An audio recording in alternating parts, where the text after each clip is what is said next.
দেখো অনুশীলনী 11.3 এর 7 নাম্বার পর্যন্ত আগে করেছিলাম আমরা, আজকে হলো 8 নাম্বার।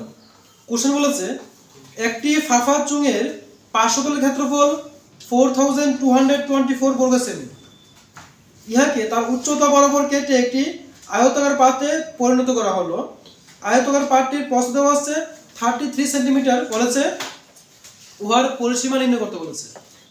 ঠিক আছে, তো ফার্স্ট কি বলেছে, একটা চুঙাকৃতি ফাফা চুঙা আছে যার পার্শ্বতলের ক্ষেত্রফল 4224 বর্গ সেমি, মানে হলো এরকম। সাপোজ এটা একটা চুং, দেখো এই যে চুংটা আছে তার পার্শ্বতলের ক্ষেত্রফল দেওয়া আছে, মানে কোনটা, এই জায়গা দেওয়া আছে।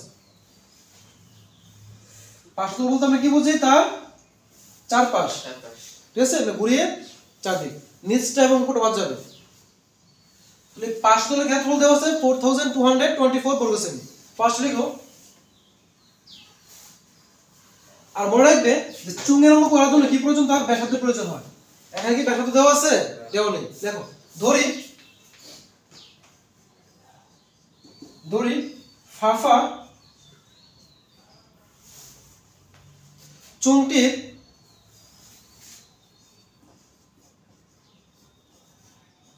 চুংটির ব্যাসার্ধ, ধরি ফাফা চুংটির ব্যাসার্ধ সমান সমান 8 সেমি, আর ধরে নিলাম। আর তারা কি দিয়েছে, পার্শ্বতলের ক্ষেত্রফল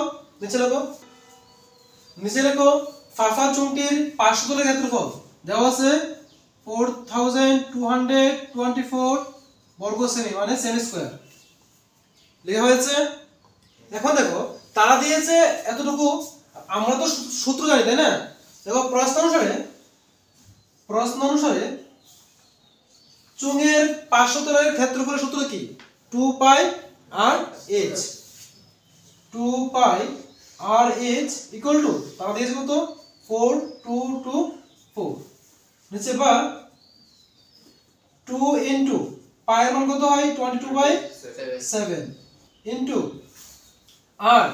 আর কি দেওয়া আছে এখানে, দেওয়া নেই, ইনটু উচ্চতা। দেখো এখানে উচ্চতা দেওয়া আছে কিনা, একটি ফাফা চুঙের পার্শ্বতলের ক্ষেত্রফল দেওয়া আছে এত, এবং উহার উচ্চতা বরাবর কাটা হয়েছে, যার আয়তাকার পাত্রটির প্রস্থ দেওয়া আছে 33 সেন্টিমিটার। দেখো এখানে তার প্রস্থ দেওয়া আছে, ভালো বুঝো কিন্তু। এখানে চুঙের যে প্রস্থটা বলেছে, মানে হলো এই যে চুংটা আছে, চুংটাকে বলেছে উচ্চতা বরাবর কেটে দেওয়া হয়েছে, এরকম কেটে দেওয়া হয়েছে। ক্লিয়ার? কাটলে এটা মুখটা খুলে যাবে না, এভাবে খুললে এরকম হয়ে যাবে না, এটা না শীট হয়ে যাবে না, এরকম শীট হয়ে যাবে, এটা তো জোড়া লাগালে আবার এরকম হয়ে যাবে, তাই না। তারা এই চুঙের উচ্চতা দেয়নি, বাট কি বলেছে, খোলার পর অর্থাৎ কাটার পর যে আয়তাকার পাত তৈরি হয়, ওই পাতের প্রস্থ দেওয়া আছে। এই প্রস্থটা মানে তো এটা, এই যে এটা এই দিক তো কাটলাম আমরা না, কাটার পর তো খুললো, এটা খোলার পর এটা প্রস্থ হয়ে গেল না, তো এই প্রস্থটা মানে তো তার উচ্চতাটা। ক্লিয়ার নেই? তার মানে এই যে 2 পাই আর h, আর জানি না আমরা, কিন্তু h মানে কোনটা, ওই যে তাদের যেটা দিয়েছে 33 ইকুয়াল টু 4224। নিচে বা দেখো নিচে কি থাকবে 7, উপরে 44 into 33 into r equal to 4224।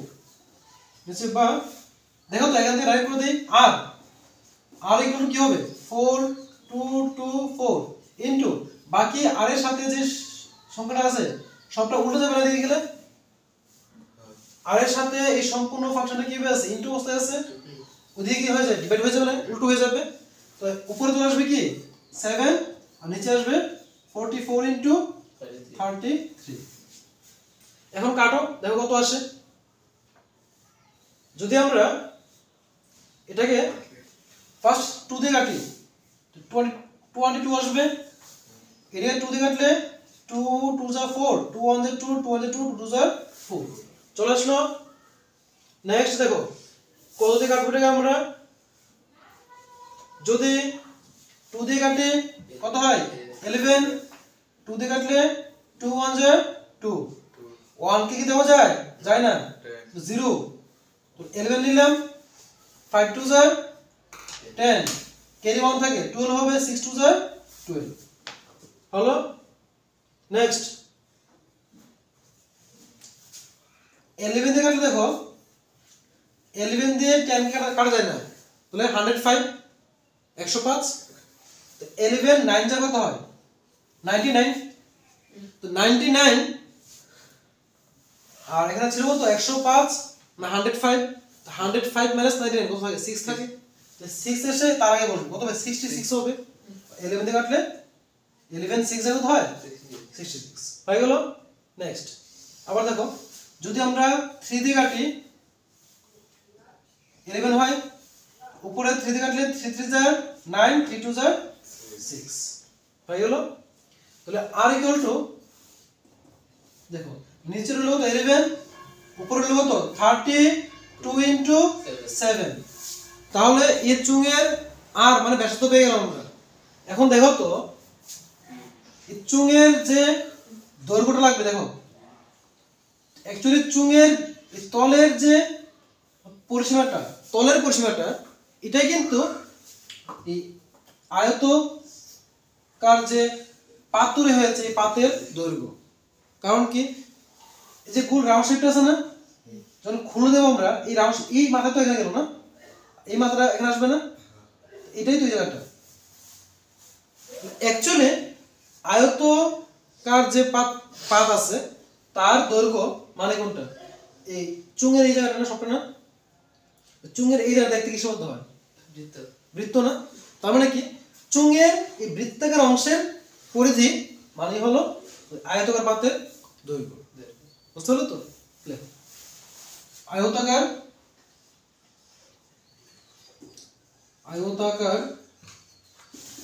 পাতের দৈর্ঘ্য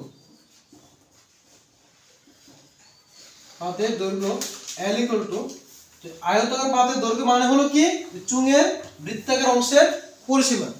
সূত্র কি হয় 2 পাই আর একক, এটা হয় বৃত্তের পরিধির সূত্র। আর 2 এর জায়গায় 2 বসাও ইনটু পাই এর মান 22/7 ইনটু আর তো এটা 32 ইনটু 7 বাই হলো 11, এত সেমি দেখো সেমি। এখন এই নিচের 7 দিয়ে উপর 7 কাটো, নিচের 11 দিয়ে কাটলে কত হয় 2, তো কি থাকে 2 ইনটু 2 কত হয় 4 ইনটু 32 সেমি ইকুয়াল টু 4 2 যা 8 আর 12 3 যা 4 3 যা কত 12, তাহলে 4 2 যা 8 আর 4 3 যা 12, 120 হলো তার কি দৈর্ঘ্য। এখন তারা কি বলেছে যে আয়তাকার পাতটির পরিসীমা নির্ণয় করতে। দেখো সুতরাং আয়তাকার পাতটির পরিসীমা, আয়তাকার পাতটির পরিসীমা, তো আয়তাকার পাতের পরিসীমা সূত্র আমরা কি জানি 2 ইনটু L প্লাস B, মানে 2 ইনটু দৈর্ঘ্য প্লাস প্রস্থ, 2 ইনটু দৈর্ঘ্য প্লাস প্রস্থ একক সমান সমান 2 ইনটু দৈর্ঘ্য কত হলো 128 প্লাস প্রস্থ কত এখানে 33, এই যে 33 দেওয়া আছে প্রস্থ, 2 ইনটু 120 এর সাথে 33 প্লাস করো, 8 প্লাস 3 কত হয় 11, 11 এর 1 ক্যারি 1 আছে, 3 প্লাস 1 4 5 6 আর 1 এর 1 সেন্টিমিটার, 2 দিয়ে ইনটু করো 2 1 যা 2 2 6 যা 12 ক্যারি 1 2 1 যা 2 আর ক্যারি 1 এর 3 322 সেন্টিমিটার। এটা বের হলো কি আয়তাকার পাতের পরিসীমা। তাছাড়া লিখে দেওয়া হয়েছে যে সুতরাং আয়তাকার পাতের পরিসীমা হলো 322 সেমি। নেক্সট নাম্বার 9 বলেছে একটি রুলার 750 বার পূর্ণ আবর্তন করে একটি রাস্তা সমান করে, মানে এটা রুলার রয়েছে সে 750 বার আবর্তন করলে একটা রাস্তা সমান হয়। রুলারের ব্যাস দেওয়া আছে এবং তার দৈর্ঘ্য দেওয়া আছে, বলেছে রাস্তার ক্ষেত্রফল কত। ঠিক আছে, দেখো রুলারের নিচের জায়গাটা আছে এমন হয় না যেটা ঘুরে রাস্তার মধ্যে,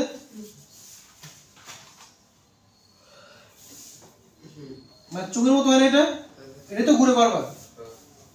তারা বলেছে যে এই রুলারের দৈর্ঘ্য দিয়ে বলেছে কত, দৈর্ঘ্য বলেছে 1 মিটার, মানে এই জায়গাটা আছে, এই জায়গাটা এটা দিয়েছে তারা 1 মিটার, এবং তার ব্যাস দিয়েছে কত 84 সেন্টিমিটার। ব্যাস বলতে এই সবটা, এই জায়গাটা 84 সেন্টিমিটার। তো একটা আছে মিটার, একটা কিসে আছে সেন্টিমিটার আছে। ফার্স্ট কাজ কি হবে, দুটো ইউনিট এক করা, এবং এখানে ব্যাস দেওয়া আছে, ব্যাস দিয়ে কি অঙ্ক হবে আমাদের, ব্যাস দিয়ে অঙ্ক করতে পারি না, কি প্রয়োজন হয়, ব্যাসার্ধের প্রয়োজন হয়। নাম্বার 9 লেখো রুট, লেখো রুট রুলারের ব্যাস 84 সেন্টিমিটার। তো ব্যাসের দরকার নেই, সুতরাং রুট রুলারের ব্যাসার্ধ আর ইকুয়াল টু কি হবে 84/2 সেন্টিমিটার, তাহলে কত হবে 42 সেন্টিমিটার। এখন দেখো সেন্টিমিটার না নিয়ে এটা কিসে নিয়ে যাবো, আমরা মিটার নিয়ে যাব। সেন্টিমিটার থেকে মিটার নেওয়ার জন্য কি করতে হয়, 100 দিয়ে ডিভাইড করতে হয়। স্ট্যান্ডার্ড তো বলতে কোনটা, ওই ডিভাইড হচ্ছে 84/2। ব্যাস যত হয়, ব্যাসকে যদি আমরা 2 দিয়ে ডিভাইড করি আসে ব্যাসার্ধ, মনে রাখবে সব সময়, শুধু চুঙের ক্ষেত্রে না, যে কোনো কিছুর ক্ষেত্রে ব্যাসের অর্ধেক হয় ব্যাসার্ধ, তাই 84 কে 2 দিয়ে আমরা ডিভাইড করলাম। এখন সেন্টিমিটার থেকে নেব কোথায়, মিটারে, তার জন্য 100 দিয়ে ডিভাইড করে দিলাম। তোমরা কি জানো যে 100 দিয়ে ডিভাইড করলে এখানে 0 কয়টা, তাহলে 2 গুণ আগে কি আসবে, পয়েন্ট 0.42 মিটার হয়ে গেল। তাহলে রুলারের ব্যাসার্ধ পেয়ে গেলাম 0.42 মিটার। ক্লিয়ার, তারা দৈর্ঘ্য দিয়েছে, দৈর্ঘ্য মানে তো উচ্চতা। দেখো রুলারের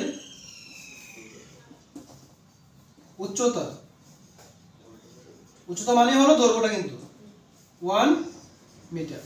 তো ব্যাসার্ধ পেয়ে গেলাম, উচ্চতা পেয়ে গেলাম। এবার বলো, যখন রুলারটা রাস্তায় চলে তখন কি তার সমগ্রতল চাপা পড়ে না পার্শ্বতল চাপা পড়ে, যেটা এইভাবে করছে, তো তার কি সমগ্রতল না পার্শ্বতল, সমগ্রতল বলতে কোনটা বোঝানো হয়, এই জায়গাটা প্লাস এই জায়গাটা প্লাস এই জায়গাটা, এই জায়গাটা সবটা, এই যে রাউন্ড শেপটা আছে এটা, এবং এই জায়গাটা আছে যে এই সবটা, এটা হলো তার কি সমগ্রতল। যখন সেটা ঘুরে তো মাটির মধ্যে চাপা পড়ে যায়, তার কি সমগ্রতল চাপা পড়ে না পার্শ্বতল চাপা পড়ে, পার্শ্বতল ঘুরে। তাহলে আমি তার যে ক্ষেত্রফলের করবো, এটা কি সমগ্রতলের না পার্শ্বতলের, পার্শ্বতলের নিচে রাখি। সুতরাং রুলারের পার্শ্বতলের ক্ষেত্রফল, পার্শ্বতলের ক্ষেত্রফল,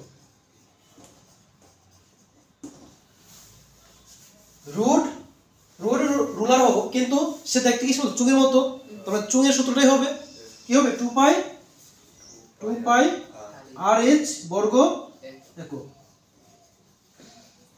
ইকুয়াল টু 2 ইনটু পাই এর মান 22/7 ইনটু r এর মান কত বের করলাম আমরা এখানে 0.42 ইনটু উচ্চতা দিয়েছে কত 1 সেন্টিমিটার স্কয়ার ইকুয়াল টু, দেখো 7 দিয়ে 42 কে কাটা যায় কত হয়, 6 4 jar 40, 7 নম্বর বড় 7 6 কত হয় 6 7 42, 7 6 এর কত হয় 42, কিন্তু পয়েন্ট ছিল কয় ঘর আগে, 2 ঘর আগে, এখানে কয় ঘর আসলে এখন না 2 ঘর। তো কি পেয়ে গেলাম আমরা 2 into 22 into 0.06 into 1 centimetre square, গুণ করে দাও 2 ইনটু 22 কত হয় 44, 44 কে কি করব আমরা 6 দিয়ে ইনটু করব, 44 কে 6 দিয়ে ইনটু করে দাও, 6 4 4 মানে 4 6 কত 24 এর 4 ক্যারি কত 2, আবার 6 4 কত 24, আর ক্যারি 2 এ মিলে কত হয় 26, 26 লিখলাম। পয়েন্ট কয় ঘর আগে আছে? এক ঘর দুই ঘর, দুই ঘর আগে পয়েন্ট বসে দাও। তো কি পেলাম এখানে আমরা 2.64 সেমি স্কয়ার হয়ে গেল। এটা হলো কি রুট রুলারের পার্শ্বতলের ক্ষেত্রফল। মানে যদি রুলারটা একবার ঘুরে এতটুকু জায়গা সে যায়, সে কয়বার ঘুরেছে বলেছে? 750 বার। তাহলে বলেছে সমগ্র রাস্তাটির ক্ষেত্রফল কত? একবার ঘুরে যদি এতটুকু যায়, এতবার ঘুরে কত হবে? তার সাথে কি হবে? এটা ইনটু হয়ে যাবে। তাহলে রাস্তার ক্ষেত্রফল পেয়ে যাবো আমরা। নিচে লেখো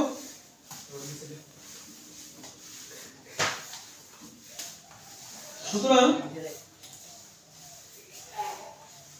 রাস্তাটির ক্ষেত্রফল হবে, দেখো লেখলে কিন্তু বড় বড় লেখা যায় যে রোডটি একবার আবর্তন করে এতটুকু জায়গা সমতল করতে পারে, 750 বার আবর্তন করলে কতটুকু করতে পারবে, এইভাবে লেখা যায়। আর সরকারি লিখলে কি লিখবে? রাস্তাটির ক্ষেত্রফল হবে কি একবার ঘুরে যাবে যেহেতু হয়েছে 2.64 আর 750 বার ঘুরে কত হবে? 2.64 ইনটু 750। এখন এটা ইনটু করে দাও, आंसर পেয়ে যাবে। দেখো ইনটু করার স্টেপ দেখো, জিরো আছে না একটা জিরো লিখে দাও, তাহলে ছোট হয়ে যাবে। এটা তাহলে 264 ইনটু 75। পয়েন্ট দাও দরকার নেই, পয়েন্টটা পরে দিয়ে দেব আমরা। 4 5 20, হাতের কত 2, 5 6 30, 30 আর 2 কত হয়? 32, কেরি কত 3, 5 2 10, 10 আর 3 কত হয়? 13 ইনটু 4 7 28, হাতের 2, 6 7 42, 42 আর 2 কেরি কত 4, 4 2 7 2 মানে 14, 14 আর 4 কত 18। প্লাস করে দাও 0 0, 8 প্লাস 2 কত হয়? 10, 10 এর 0 কেরি 1, 4 প্লাস 3 7, 7 এর 1 8, 8 প্লাস 1 9, এখানে 1 এর 1। এখন দেখো পয়েন্ট ছিল কোথায়? এক ঘর দুই ঘর, এক ঘর দুই ঘর আগে পয়েন্ট বসিয়ে দাও, পেয়ে যাবে। কি পেলাম? 1980 সেমি স্কয়ার। দেখো 1980 সেমি স্কয়ার, কারণ পয়েন্ট করে জিরোগুলির কোনো মূল্য নেই। তো আমরা কি পেয়ে গেলাম? সমগ্র রাস্তাটির ক্ষেত্রফল সমান 1980 সেমি স্কয়ার, অর্থাৎ 1980 সেমি স্কয়ার।